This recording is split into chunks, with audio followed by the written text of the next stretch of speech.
નમસ્કાર, hot topic કાર્યક્રમ સાથે હું છું આપની સમક્ષ તનુ ખટીક। દર્શક મિત્રો, હોટ ટોપિક કાર્યક્રમમાં આપણે દરરોજ અલગ અલગ મુદ્દાઓ પર ચર્ચા કરતા હોઈએ છીએ।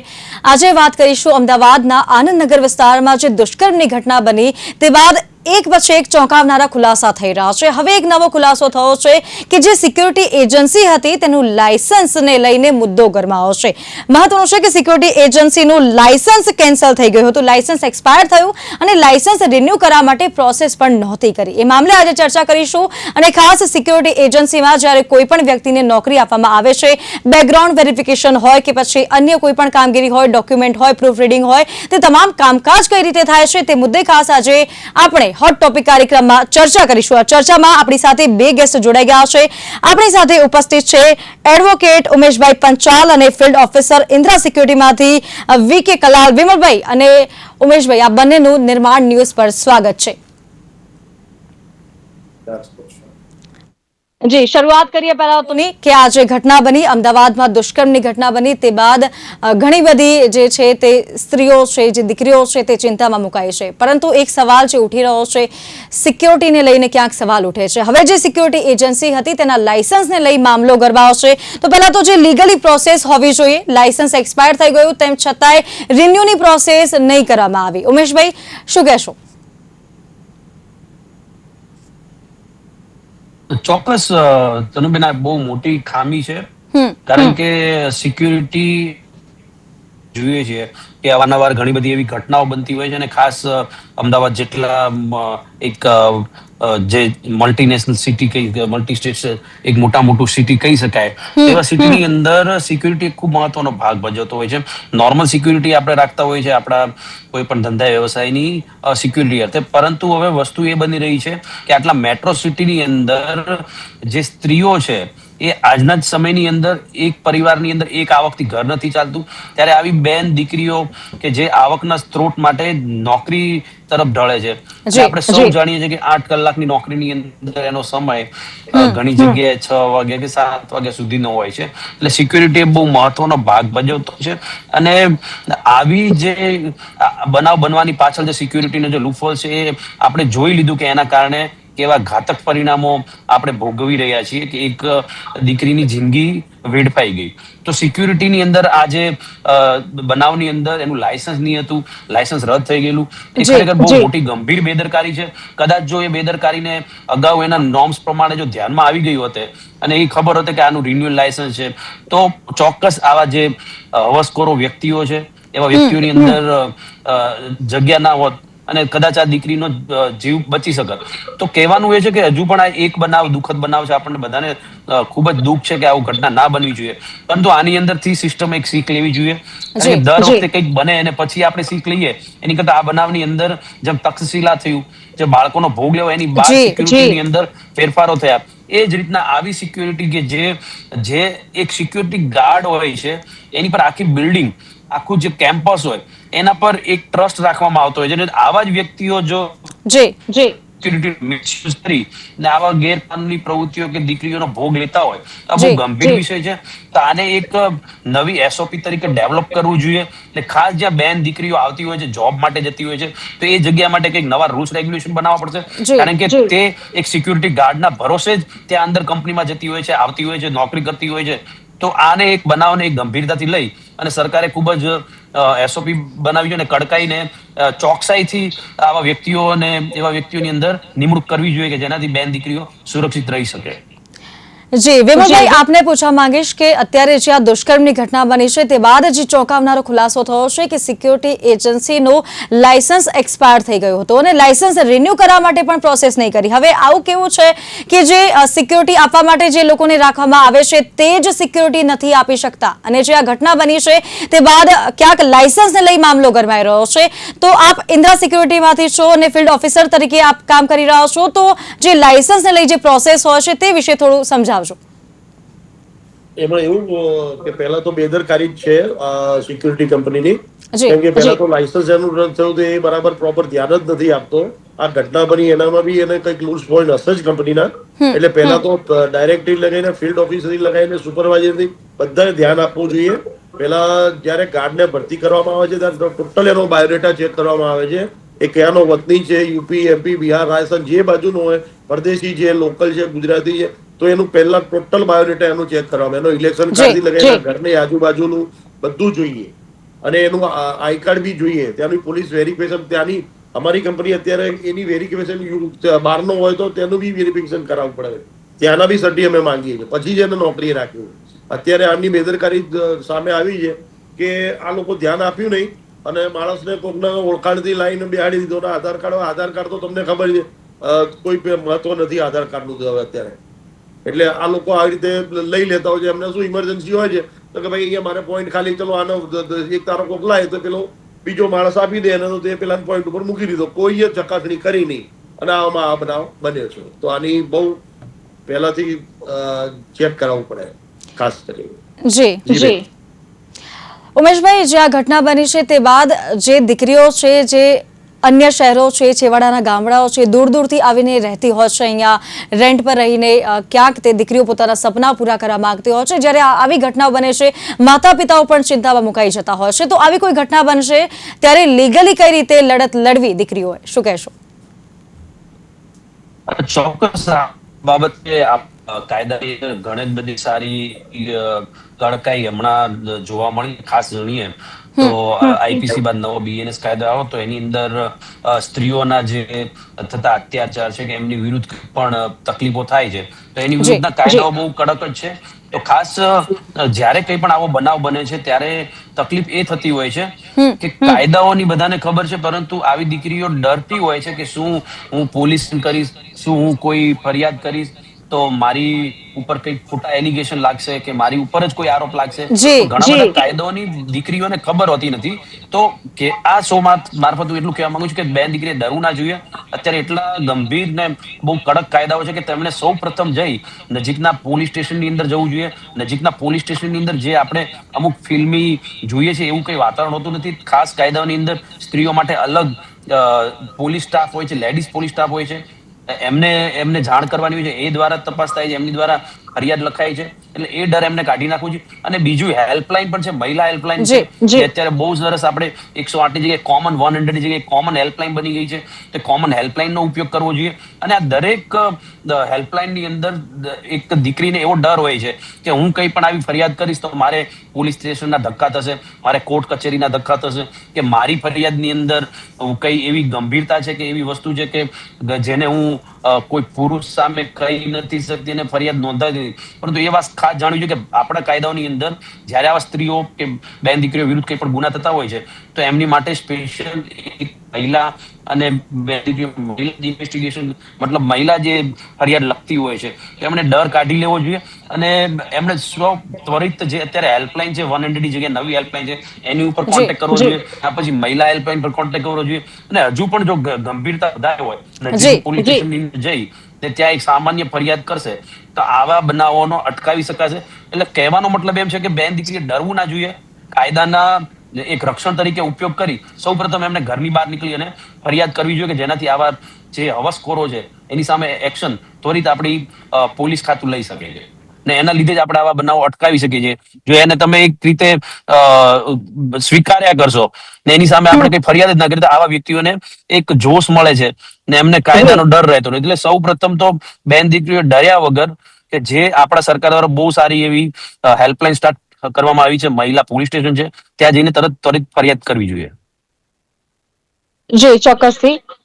વિમલભાઈ, જ્યારે લાયસન્સ રિન્યુ કરવાની વાત આવે છે, મેં ઘણી બધી એજન્સી સાથે વાત કરી, તેમાં અમુક એજન્સીનો એવો અભિપ્રાય હતો કે જ્યારે લાયસન્સની પ્રોસેસ કરવા જઈએ છીએ ત્યારે આગળથી અમને ડીલે કરવામાં આવે છે.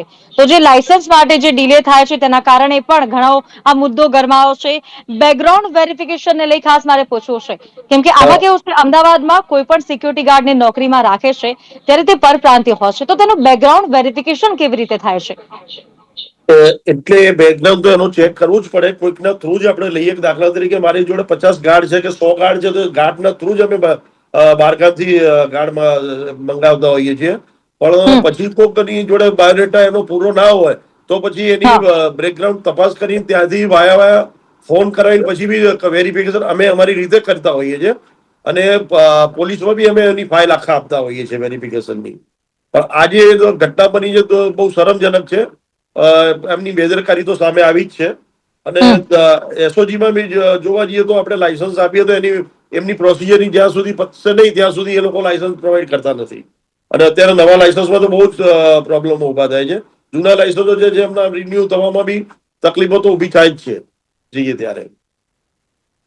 જી ઉમેશભાઈ, આમાં તમારું શું કેવું છે? પીજી સંચાલકો તરફથી કોઈ પગલા લેવા જોઈએ કે કેમ? કેમ કે ઘણી બહેન દીકરીઓ છે, ચલો ખાલી દીકરીઓની વાત નહીં, પુરુષો પણ છે કે જે નાની એવી વયે મોટા શહેરોમાં જઈને સપના જોતા હોય છે, કરિયર બનાવવા હા, માટે મહેનત કરતા હોય છે, તેમની જોડે કોઈ અનિચ્છનીય બનાવ ન બને તેની માટે પીજી સંચાલકો તરફથી શું પગલા લેવા જોઈએ આપના મતે?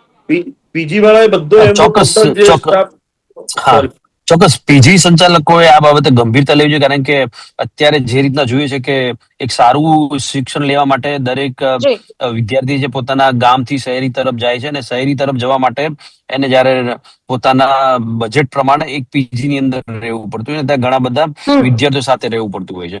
તો પીજી ની અંદર જે પીજી માલિકો છે એ ખાસ ગંભીરતા લેવી જોઈએ, કારણ કે એમને માત્ર એક પૈસાનો કે આર્થિક મોહ ના રાખવો જોઈએ, પરંતુ એ દરેક વિદ્યાર્થીની એક ચોક્કસ તપાસ કરવી જોઈએ, એમના ડોક્યુમેન્ટ લેવા જોઈએ. અને અત્યારે તો નિયમો એવા છે કે જે કંઈ પણ ડોક્યુમેન્ટેશન હોય એ ડોક્યુમેન્ટ તમારે રેન્ટ પર હોય તો નજીકના પોલીસ સ્ટેશનની અંદર જઈ અને ત્વરિત તમારે એ રિન્યુઅલ કરીને જાણ કરવી જોઈએ. ઘણા કેસોની અંદર એવું બને છે કે આવા બાળકો છોડીને બીજે જતા રહે છે, કે પીજી ની અંદર બાળકો સિવાય પણ અમુક વર્કરો જે આવતા હોય છે, કે બાળકોની તો ચલો એવી કોઈ તકલીફ હોતી નથી, પણ આઉટ સ્ટેટ કે કઈ બી એવા વર્કરો જે આવતા હોય છે કે જેમની કોઈ પીજી સંચાલકો દ્વારા કઈ નોંધ કરવામાં આવતી નથી, માત્ર કોઈ પણ આધાર કાર્ડ કે એવું ડોક્યુમેન્ટ લેવામાં આવે છે. આપણે સૌ જાણીએ છીએ કે આધાર કાર્ડ અંદર તો રેન્ટ એગ્રીમેન્ટના આધારે પણ તેનું એડ્રેસ મૂકી શકાય છે. એટલે પીજી સંચાલકો ખાસ જ્યારે કોઈ પણ વિદ્યાર્થી સિવાયનો કોઈ પણ વ્યક્તિ હોય તો એમના જી ડોક્યુમેન્ટની ખરી ચકાસણી કરવી જોઈએ, એમના પ્રોપર ડોક્યુમેન્ટ લેવા જોઈએ, એમના બેંક અકાઉન્ટ છે કંઈ પણ એ વેરિફિકેશન કરી અને બાદમાં એ ડોક્યુમેન્ટ એમને પોલીસ સ્ટેશનની અંદર જમા કરાવવા જોઈએ. કે રેન્ટ એગ્રીમેન્ટ પ્રમાણે એક નિયમ છે કે તમે કોણ રેન્ટ પર રહે છે, શું છે, એની દરેક જાણકારી નજીકના પોલીસ સ્ટેશનની અંદર આપવી જરૂરી છે. એટલે પીજી સંચાલકોએ આ કરવું જોઈએ, કારણ કે આવા બનાવોની અંદર એવું બનતું હોય છે કે કોઈ પણ વ્યક્તિ છે એ બહારથી આવતો હોય છે, તે પોતાનું ઘર નથી હોતું, એ આર્થિક જે તકલીફના લીધે આવા પીજી ની અંદર બહુ સસ્તા રેટમાં રહે છે, ત્યાં ખોટા ડોક્યુમેન્ટ, અને પીજી સંચાલકો થોડી એવી પૈસાને લાલચે ગમે એને પીજી આપી દે છે, કોઈ ડોક્યુમેન્ટની વેરિફિકેશન કરતા નથી, અને ગુનો બને છે એટલે એ લોકો ત્યાંથી ભાગીને જતા રહે છે. એટલે મૂળ જે ગંભીરતા છે પીજી સંચાલકોએ પણ લેવી જોઈએ. પીજી સંચાલકોએ ડોક્યુમેન્ટનું ખરાઈ માત્ર કોઈ આધાર કાર્ડ નહીં પણ ક્રોસ વેરિફિકેશન કરી અને બાદમાં કરવું જોઈએ, તો જેથી આવા બનાવોની અંદર કે કોઈ ખરાબ કે ગુનેગાર વ્યક્તિ હોય એ આપણી જી અંદર જી ના આવી શકે. અને બીજી ખાસ વસ્તુ એ છે કે જો પોલીસ સ્ટેશનની અંદર તમે જાણ નહીં કરશો તો આપણને ખબર પણ નહીં પડે કે આવો વ્યક્તિ કોઈ ગુનેગાર પ્રવૃત્તિ વાળો છે કે સામાન્ય છે. તો ખાસ આવા બધા ડોક્યુમેન્ટ લઈ સમયાંતરે પોલીસ સ્ટેશનની અંદર એમને જમા કરાવવા જોઈએ. જી વિમલભાઈ, સિક્યુરિટી ગાર્ડની જે આ બાબત સામે આવે છે કે ઘણા એવા વિસ્તારો છે કે જ્યાં સિક્યુરિટી ગાર્ડને જ્યારે નોકરી પર રાખવામાં આવે છે, ઘણા એવા પોઈન્ટ છે કે ત્યાં સિક્યુરિટી ગાર્ડમાં ક્યાંક ને ક્યાંક સુરક્ષાને લઈને સવાલ ઉઠતો હશે, તેમને સેફટી વિશે નથી સમજાવવામાં આવતું. આ કોઈ પહેલી ઘટના નથી, અન્ય પણ આવી ઘટનાઓ છે. ઘણી ઘટનાઓ તો પોલીસ ચોપડે નોંધાતી પણ નથી. તો જ્યારે પણ કોઈ વ્યક્તિને સિક્યુરિટી ગાર્ડ તરીકે રાખવામાં આવે છે તો તેને ટ્રેનિંગ કેવી રીતે આપવામાં આવે છે? કેમ કે આ જે ઘટના સામે આવી છે અમદાવાદમાં, તેમાં તે સિક્યુરિટી ગાર્ડને પૂરતી ટ્રેનિંગ નહોતી મળી અને તે 3 થી 4 દિવસ પહેલા જ જોઈન થયો હતો. ટ્રેનિંગને લઈ થોડું સમજાવજો. ટ્રેનિંગમાં પહેલા તો આવે એટલે એને આધાર કાર્ડ જે પોઈન્ટ ઉપર મૂકવામાં આવે એને એક્સ્ટ્રા મૂકવામાં આવે અને ત્યાંનું સમજાવવામાં આવે. 2-4 દિવસ, અઠવાડિયું એને ટ્રેનિંગ આપવામાં આવે કે ભાઈ આ જગ્યાએ આ રીતે કરવાનું છે, ગેટની એન્ટ્રી છે, પાણીની મોટર છે, લિફ્ટ, આ તે બધું એરિયો એને બતાવવામાં આવે અને અઠવાડિયું એને સેટિસ્ફેક્શન થાય પછી એ વ્યક્તિને ત્યાં મૂકવામાં આવે છે. એ ટ્રેનિંગ આપણે આપતા હોઈએ છીએ. ઘણા ઘણા પોઈન્ટો મોટા 50-50, 20-20, 10-10 ના પોઈન્ટ હોય છે, ત્યાં સિક્યુરિટી વાળા વચ્ચે એને મૂકવામાં આવે. પગાર સિક્યુરિટી જ આપે છે, પણ એને મૂકી અને એને એ રીતે ટ્રેનિંગ આપવામાં આવે છે. એના માટે એને સેફટીમાં એને યુનિફોર્મ ટોટલ આપવામાં આવે છે, સ્ટીક આપવામાં આવે છે, દંડો વિસલ આપવામાં આવે છે. એ વસ્તુ અમુક એને નાઇટ દરમિયાન દાખલા તરીકે કોઈક બનાવે છે ને કંઈક બન્યું હોય તો પેલા ગેટ થી આ ગેટ બોલાવવા માટે વિસલ મારી શકે, એ રીતે નાના નાના જે અમારી અંદર આવતા હોય એ બધું એને આપવામાં આવે છે. જી વિમલભાઈ, આ બધું તો કામ રિલેટેડ સમજાવ્યું. હવે કેવું થાય છે, કોઈ પરપ્રાંતીય આવે છે તો તેમને ઘણીવાર મહિલા સુરક્ષાને લઈને પણ સમજાવવું જરૂરી બને છે. તો હા. આવી કોઈ ટ્રેનિંગ મળે છે કે કેમ કે કેવી રીતે વર્તન કરવું, કોઈ મહિલા હોય છે તો સિક્યુરિટી કેવી રીતે સેફ કેવી રીતે ફીલ કરવાવું, આવી કોઈ એ ટ્રેનિંગ આપવામાં આવે છે કે કેમ? એવું પણ એને કહેવામાં આવે છે, દાખલા તરીકે ગેટ ઉપર એને ઉભો રાખવામાં આવે છે, સુપરવાઇઝર બીજો અધર ગાર્ડ હોય છે, અને એને કહેવામાં આવે છે કે ભાઈ જો આટલા મેમ્બરો આ એરિયા રહે છે, લેડીઝ જોડે આવી રીતે વર્તવાનું, પાર્કિંગ કરાવવા જાવ તો મિસબિહેવ નહીં કરવાનું, બધું એને સમજાવવામાં તો આવે જ છે. અને લેડીઝનું અને નાના બાળકોનું ખાસ અચૂક ધ્યાન રાખવાનું એને જણાવવામાં જ આવે છે કે ભાઈ છોકરું નાનું કોઈક નીચે ઉતરી ગયું, કા લિફ્ટમાં એકલું જતું રહ્યું, આ વખતે બહાર નીકળી ગયું, એ બધી સેફટી લેડીઝો અને આમના કરે છે. ઘણા પોઈન્ટો મારા છે ત્યાં મારો ગાર્ડ છત્રી લઈને લેડીઝ ને છોકરાઓને બહાર મૂકી આવે સ્કૂલ સુધી, પાછો લઈને બી આવે છે. તો ઘણા મુદ્દાઓ એને સમજાવવામાં આવે છે ત્યાં જયારે ટ્રેનિંગ આપવામાં આવે છે ત્યારે.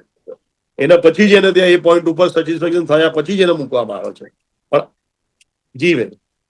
જી ઉમેશભાઈ, તમને પૂછવા માંગીશ કે જે રીતે આ પરપ્રાંતિયોને નોકરી તો આપીએ જ છીએ આપણે શહેરો, જે શહેરી વિસ્તાર છે ત્યાં, તો હવે કોઈ કાઉન્સેલિંગ થવું જોઈએ કે કેમ આ લોકોનું? ચોક્કસ એક ક્રોસ કાઉન્સિલિંગ થવું જોઈએ, અને ખાસ વસ્તુ એ જરૂરી છે કે એક વ્યક્તિ જયારે કોઈ બી ગુનાખોરી કરીને છૂટી જતો હોય છે, આપણે સૌ જાણીએ છીએ કે અત્યારે કાયદાની અંદર 7 વર્ષથી ઓછી જોગવાઈ હોય તો એને ત્વરિત જામીન તે પોલીસ સ્ટેશનથી મળતા હોય છે. તો એની એક ગુનાની માનસિકતા ત્યાં છતી થઈ જતી હોય છે કે આ એક ગુનાખોર વ્યક્તિ છે. પરંતુ જે 7 વર્ષથી ઓછી જોગવાઈ વાળા ગુના હોય છે, તો આવા વ્યક્તિઓ ખુલ્લેઆમ જામીન લઈ આપણી સાથે રહેતા હોય ને વ્યવસાય કરતા હોય છે. તો આવા વ્યક્તિઓને આપણે ઓળખી શકતા નથી. તો એની માટે એક પ્રોપર કાઉન્સેલિંગ પોલીસ દ્વારા થવું જોઈએ, કે જે હમણાં જ 1-2 દિવસમાં સુરત પોલીસ દ્વારા પણ થયું હતું કે જે આવા ઘણા વ્યક્તિનું કાઉન્સેલિંગ. તો જ્યારે આવા ગુનેગારોનું કાઉન્સેલિંગ પ્રોપર થશે તો આપણને ખબર પડશે કે આની માનસિકતા એ પહેલા ગુનાની શું હતી, બીજા ગુનાની શું હતી, શું કામ એ આવા પ્રવૃત્તિ કરી રહ્યો છે. અને ગુનાહિત માનસિકતાના કારણે જ આપણે એ ખબર પડશે કે જો અત્યારે વ્યક્તિ આવી ગુનાહિત માનસિકતા ધરાવે છે તો ઇન ફ્યુચર ની અંદર એનાથી મોટો ગુનો પણ કરી શકે છે. એટલે એક ખૂબ જ જરૂરી છે કે આજના સમયની અંદર ગુનેગારોની કાઉન્સેલિંગ થવું જરૂરી છે. અને ખાસ કે આવા ગુનેગારોની અંદર જે અમુક કાયદાનો જે ફાયદો લઈને છૂટી જતા હોય છે, તો આપણને ધ્યાનમાં આવતું નથી કે આપણી સાથે ઉભેવાળો વ્યક્તિ પણ ગુનાહિત આગળ પ્રવૃત્તિમાં હતો કે નહીં. તો પોલીસ સ્ટેશનની અંદર કે ગુજરાત સરકાર કે સરકાર દ્વારા એવા એક નિયમો બનાવવા જોઈએ કે સમયાંતરે આવા વ્યક્તિઓનું જે 1 થી વધુ ગુના કરતા હોય, કે પછી સ્ત્રી કે નાના બાળકો રિલેટેડ ગુના હોય, કેવી છેડ કે ભલે છૂટે કે ભાઈ એમનું પ્રોપર કાઉન્સેલિંગ થવું જોઈએ. નહીતર વસ્તુ એવી બનતી હોય છે કે એક શરૂઆતની અંદર એ નાની છેડતી કરે છે, એ છૂટી જાય છે, એને ખબર નથી હોય, અને એવું હોય છે કે બસ મારો કાયદો તો કઈ કરી નહીં શકશે, હું તો છૂટી જઈશ. પછી આગળ પાછું એ મોટા બળાત્કાર સુધીના ગુનાની અંદર જતો હોય છે. એટલે કહેવાનો મતલબ એ છે કે જો પ્રોપર કાઉન્ટ જો ગુનેગારોનું થાય તો એ વસ્તુ ચોક્કસ છે કે આવા ગુનેગારી ઘટાડી શકાય છે. અને ખાસ આ બાબતે ગવર્મેન્ટે અને પોલીસ ખાતાએ ચોક્કસ કાઉન્સેલિંગ કરવું જોઈએ. અને ખાસ વસ્તુ બની છે કે આઉટર સ્ટેટના જે હોય છે એ ગુનો કરીને નીકળી જતા હોય છે. એટલે ખાસ જરૂરી એની છે કે એ લોકોનું કાઉન્સેલિંગ વધુ થવું જોઈએ, જેનાથી આપણે ગુનેગારીને અટકાવી શકાય. એટલે આપનો પ્રશ્ન એ ખરેખર બહુ જ સરસ છે કે કાઉન્સેલિંગ, આપણે જાણીએ કે અત્યારે કાઉન્સેલિંગ એક નોર્મલ માનસિકતા જે ખરાબ હોય એનું થતું હોય છે, પરંતુ એક આજના સમયની અંદર ગુનેગારી ઘટાડવા માટે આધુનિક સમયની અંદર ગુનેગારોનું પણ કાઉન્સેલિંગ ખૂબ જ જરૂરી છે.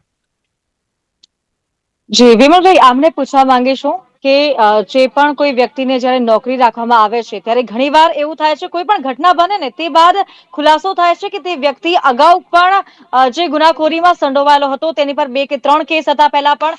તો જ્યારે કોઈ બી વ્યક્તિને નોકરી રાખવામાં આવે છે ત્યારે તેનું પોલીસ વેરિફિકેશન કેવી રીતે થાય છે? અને ખાસ કરીને જ્યારે પોલીસ વેરિફિકેશન થાય છે ત્યારે તેના ડોક્યુમેન્ટ્સ જે સબમિટ કરાવે છે તેની ક્રોસ વેરિફિકેશન થાય છે કે કેમ, ચકાસણી કેવી રીતે થાય છે? આમાં એવું હોય છે કે દાખલા તરીકે મારા સેટેલાઇટમાં 50 માણસો ચાલે છે, તો સેટેલાઇટ પોલીસ સ્ટેશનમાં મારે 50 માણસોનું વેરિફિકેશન કરાવી અને પોલીસ સ્ટેશનમાં આપી દેવું પડે છે.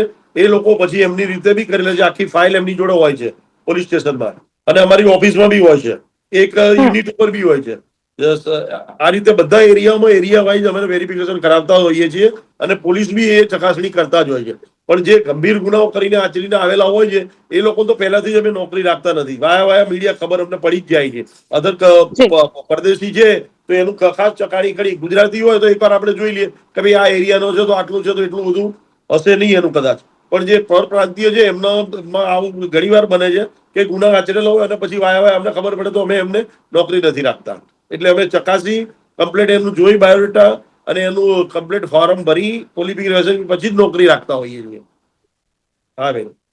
જી વિમલભાઈ, આમાં કેવું હોય છે, ઘણીવાર કોઈ બી ઘટના બને ને તે બાદ ખુલાસો થાય છે કે આ વ્યક્તિ પર, જે તે વ્યક્તિ પર 3 થી 4 ગુનાઓ બીજા રાજ્યમાં નોંધાયેલા હતા. હવે કોઈ એવી તમને જાણ થાય કોઈ સિક્યોરિટી એજન્સીને, તેમ છતાં ઘણી સિક્યોરિટી એજન્સી નોકરી પર રાખી લેતા હોય છે, તેને વિશે શું કહેશો? એમાં શું હોય છે, આ મિલીજુલી સરકાર જેવું છે કે દાખલા તરીકે કોઈક સંબંધી છે, પેલો કે હું જવાબદારી લઉં છું, ભાઈ એને ત્યાં કર્યું, હવે આ ફરીથી ભૂલ નહીં કરે. એ હવે ભૂલ નહીં કરે એટલે જવાબદારી જે એનો અંગત માણસો છે એ કંપનીમાં 20 વર્ષ કે 10 વર્ષથી નોકરી કરતો તો એ જવાબદારી લઈ લે છે, એટલે એને આપણે રાખી દેતા હોય છે. આવું ઘણીવાર બનતું હોય છે. અને પછી જે બી પ્રોબ્લેમ થાય તો એને આપણે ઉભો કરી દઈએ છીએ, ભાઈ આ તું ભોગવલો, તારું કામ ભોગવ, અમે પહેલા જ તને ના પાડેલું હતું. એટલે એવું બી અમુક વાર બનતું હોય છે કંપનીમાં કે આ નાના મોટા ગુના હોય છે તો એને એવી રીતે સાવરી લે છે, પણ મોટા ગંભીર ગુના વાળા તો અમે રાખતા જ નથી પહેલાથી જ. હા ભાઈ, બરાબર. એટલે કે જે તે કંપનીની પોતાની જવાબદારી હોય છે, જે તે વ્યક્તિને નોકરી પર રાખે, તેની પર અગાઉ ગુના નોંધાયેલા હોય તો કંપની સ્વેચ્છાએ જવાબદારી સ્વીકારીને તેને એક ચાન્સ આપે છે નોકરી કરવા માટે, right? Yes yes, right. Okay Umeshbhai, આપને પૂછવા માંગીશ, જે રીતે આ બધું ચાલી રહ્યું છે, પરપ્રાંતિયોને નોકરી તો આપી દે છે, હું નથી કહેતી કે બધા એવા હશે, પરંતુ જ્યારે આવી કોઈ ઘટના બને છે ત્યારે પરપ્રાંતિયોનું નામ વધુ પડતું સામે આવતું હશે, તેને લઈ શું કહેશો? એક ગંભીર વિષય છે, કારણ કે આપણે કોઈ એવું નથી કહેવા માંગતા કે પરપ્રાંતિયો જ ગુનાખોરી કરી રહ્યા છે કે એનું પ્રમાણ વધુ છે, પરંતુ મારું માનવું એ બાબતે એ છે કે એ પોતાના રાજ્યને છોડીને બીજા રાજ્યની અંદર આવતા હોય છે તો એ રોજગારી માટે આવતા હોય છે. અને રોજગારીની અંદર જ્યારે એમને કોઈ આર્થિક તકલીફો ઉભી થતી હોય છે ત્યારે એવું લાગે છે કે ગુના તરફ વધુ જતા હોય છે. એટલે એક વિષય પરપ્રાંતિયો કોઈ રાજ્ય સ્પેસિફિક હું નથી માનતો કે આ રાજ્યના વ્યક્તિઓ એટલે ગુનેગારો જ હોય છે, પરંતુ મારું માનવું એવું છે કે એમની જે આર્થિક પરિસ્થિતિ ખરાબ હોય છે અને આર્થિક પરિસ્થિતિ ખરાબ હોવાના કારણે એ લોકો ગુનેગારી તરફ જતા હોય છે. અને ચોક્કસ એ આપણે એટલા માટે જોઈ રહ્યા છે કે ગુજરાતની બહારથી જે લોકો આવે છે એ ગુજરાતની અંદર વ્યવસાય પોતાના મજૂરી માટે આવી રહ્યા છે, અને જ્યારે એમને આર્થિક કઈ પણ તકલીફો ઉભી થાય છે, જે પોતાના ગામ જવું હોય કે કઈ બી નાણાકીય કોઈ પણ આર્થિક પરિસ્થિતિનું નિર્માણ એવું થાય છે તો ત્યારે એને સોલ્યુશનના અર્થરૂપે એ લોકો ચોરી કરે છે, કોઈ લૂંટફાટ કરે છે કે બેંક લૂંટ, કોઈ એવા ગુનાઓ તરફ જાય છે કે જેના લીધે એમનું આર્થિક ભાર ઓછું થાય. તો મારું એ માનવું છે કે પરપ્રાંતિયો એક કોઈ રાજ્ય સ્પેસિફિક નહીં, પરંતુ એમની આર્થિક પરિસ્થિતિ જવાબદારીના કારણે ગુનેગારોનું પ્રમાણ આપણા ગુજરાતની અંદર એવું લાગી રહ્યું છે કે પરપ્રાંતિયોના ગુના વધારે છે. કારણ કે ગુજરાતની અંદર જે લેબર વર્ક છે મોસ્ટલી પરપ્રાંતીય છે. એટલે આપણે જયારે કઈ પણ એના ડેટા સ્ટેટિસ્ટિક જોઈએ તો આપણા જોવામાં એવું આવે છે કે એ બહારનો પરપ્રાંતીય જ ગુનાગારી કરી રહ્યો છે. પણ મારું માનવું એ છે કે બહારનો પરપ્રાંતીય અહીંયા મજૂરી કરવા આવે છે અને આર્થિક બોજાના કારણે એ આવી પ્રવૃત્તિઓની અંદર જઈ રહ્યો છે, એટલે ગુનેગારી પ્રમાણ એમનું વધારે દેખાઈ રહ્યું છે. જી વિમલભાઈ, આપને પૂછવા માંગીશ કે ઘણા જે સિક્યોરિટી ગાર્ડ હોય છે, મેં પોતે પણ જોયેલા છે કે તે સળંગ 24 થી 48 કલાકની ડ્યુટી કરતા હોય છે, ઊંઘ લીધા વિના સળંગ તે ડ્યુટી કરે છે. અને ઘણીવાર કેવું બને છે કે તેમને કાઉન્સેલિંગની જરૂર હોય છે, કેમ કે તે 6 મહિના 12 મહિના સુધી પોતાના પરિવારને મળવા પણ નથી જઈ શકતા. ઘણી એમની ફિઝિકલ નીડ્સ હોય, ઘણી ઇમોશનલ મેન્ટલ નીડ્સ હોય, તો તેની માટે કાઉન્સેલિંગ થવું જોઈએ તે લોકોનું પણ. અને તેમને ક્યાંક જે જરૂર છે આર્થિક રીતે, જ્યારે પૈસાની જરૂર હોય તો તેની માટે તે 24-48 કલાક પણ સળંગ નોકરી કરી લેતા હોય છે. શું કહેશો વિમલભાઈ? જે સિંગલ પરપ્રાંતીય આવે છે એ તો ડબલની આશાએ આવે છે, કેમ કે નાની નાની સિક્યુરિટીઓ અત્યારે પગાર આપતી નથી. એ કોઈ ગોખણથી આવી ગયો તો ડબલ ડ્યુટી કરીને એનું ગુજરાન ચલાવી લે છે. અમુક પૈસા એને ગામડે મોકલવાના હોય છે એની ફેમિલી માટે. તો આ વ્યક્તિઓ ડબલ ડ્યુટી કરતા જ હોય છે મોટા ભાગે. હું મારે માનું ત્યાં સુધી 85% ડબલ ડ્યુટી કરતા હોય છે જે પરપ્રાંતિયો બહારથી કમાવા આવે છે. અહીં જે આપણા લોકલ માણસો હોય છે એ 12 કલાક ડ્યુટી કરીને જતા રહે છે. એ લોકો ના હોય તો મહિનામાં 10-15 તો એમની રજા હોય છે ગુજરાતીઓની. તો એમની જગ્યાએ જે એક પરદેશી મૂકવામાં આવે છે, ઘણી જગ્યાએ અમે મૂકતા હોઈએ છીએ, તો એ માણસ 40 ડ્યુટી, 45 ડ્યુટી, યાની 1.5 મહિનો ડ્યુટી કરી શકે છે. એ એમની કેપેસિટી બી હોય છે, પ્લસ રાત્રે એની અને એ રીતે ઊંઘી બી લે છે. એટલે આ લોકો ડબલ ડ્યુટી તો કરે જ છે. અત્યારે તો બધું સીસીટીવી ને આ બધું થઈ ગયું છે તો સારું છે. પહેલાના ટાઈમમાં બહુ તકલીફ પડતી હતી, અત્યારે તો બહુ સિક્યુરિટી માટે સારું થઈ ગયું છે અને ઓધર બધા માટે બી સારું થઈ ગયું છે. તો ગેટ ઉપર તો હોય જ છે અને માણસો ડબલ તો કરે છે, ડબલ તો કરવાના છે. ગમે એટલું આ પોઈન્ટ ઉપર તમે ડબલ નહીં કરવા દો તો બીજા પોઈન્ટ ઉપર જઈને ડબલ કરશે. જી, તમારી જી. કંપનીમાં તમે નહીં કરાવો તો વધુ બીજી કંપનીમાં એ રાત્રે ડ્યુટી લઈ લેશે. એટલે એ પરપ્રાંતીય કમાવા જ આવે છે અહીંયા, તો એ કમાણી માટે ડબલ ડ્યુટી કરશે. એ વસ્તુ જી જી વિમલભાઈ, ઉમેશભાઈ, આપ બંને આ ચર્ચામાં અમારી સાથે જોડાયા અને દર્શકોને માહિતગાર કર્યા તે બદલ આપ બંનેનો ખૂબ ખૂબ આભાર. તો હાલ કાર્યક્રમ હોટ ટોપિકમાં બસ આટલું જ. મને આપશો રજા. નમસ્કાર.